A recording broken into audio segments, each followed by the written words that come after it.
G'day! I recently bought a Honda Transalp, and over there is me a few months ago on a Honda 400X. Yes, as I just said, I'm happily riding this Honda 400X, which is basically a CB 500X in most other countries, and now it's the NX series. Anyway, I was always curious about riding a bigger bike. Well, you did say every time you went to the Honda dealership, the dealer always said, "Ogata wa raku desu yo." Yeah, shit, eh? It's almost like he was trying to sell me a bike. But anyway, I am getting older, so I thought if I'm going to go up to a bigger bike, it's now or never. So if you're thinking about moving up to the Trans Alp or taking a good look at the 2026 model coming out soon with e-clutch and a few other features, we'll tell you our experience and maybe that'll help you make up your mind. I've already done a video on why I bought the Trans Alp. Basically I bought it out of curiosity. I've never thought I'd need a bike that was more than 500cc. I mean, 500cc is enough power to get you up on the highway, enough to carry a passenger or carry some gear, and probably get you up fast enough to kill yourself. But I'll be the first one to admit I was wrong. The Trans Alp has been a big step up in fun and comfort, and I'll tell you why I think so. First thing that was a bit different for me was the seat height. It is pretty high. I can almost flat-foot it, but I really like being up high and looking over the roofs of the cars around me. Kind of takes me back to my horse riding days.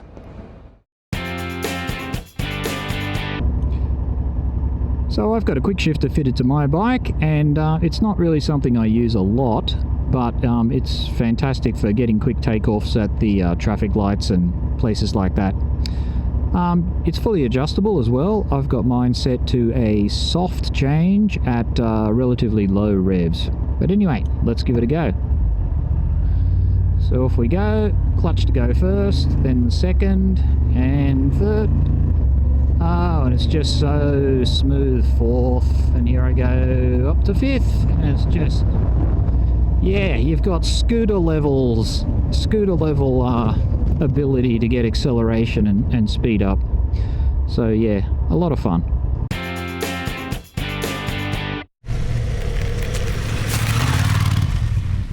The Trans Alp isn't really built for anything too gnarly, but then again neither am I. But I have to say I won't be getting back to my XR250 days, but I do feel pretty confident on the dirt and the gravel.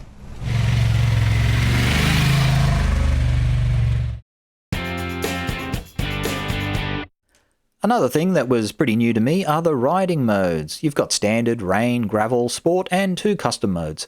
Now all the modes can be adjusted as you like, and most people set up one of the custom modes for off-road. So up until now, the most advanced tech I've had on a bike was a black and white LCD screen. But I have to say, I really like the setup on the Trans Alp. The joystick control on the handlebar works really well for operating your music, turning the volume up and down, switching between the apps available. You can check the weather for the place you're in at the moment, which is really handy. You can adjust the heated grips, answer calls and cancel calls, listen to messages. Yeah, all in all, it's pretty handy.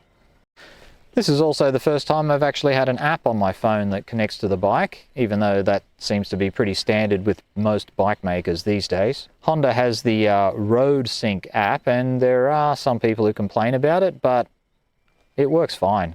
I mean, seriously, once you get it set up properly, it's actually really good. So I've been raving about how good this bike is, but there is one major problem for me: the weight. I'm not sure I can pick it up. Well, maybe I could pick it up, but if I give it a go, one of 2 things is going to happen. Either the bike is going to go up, or my back is going to go out, possibly for about a month. One thing a lot of owners do complain about are these stock tyres, the Metzler Karoo Streets. Now, they are supposed to be a bit noisy on the highway, and that is true, but I'm always pretty well plugged up with earplugs, so it doesn't really bother me. But still, looking forward to getting some better tyres.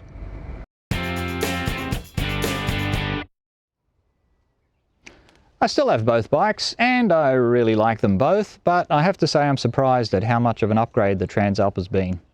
I mean, the weight is a bit of a problem, and I'd feel a bit nervous about hitting the forest roads alone, but for most of my riding, it has really been an awesome upgrade. Anyway, that's just my opinion. If you're thinking about the Trans Alp, or if you've got one, I'd be very interested to hear your thoughts. And I'm looking forward to doing some big rides in Japan in the upcoming season. Thanks for watching, and see you in the next video.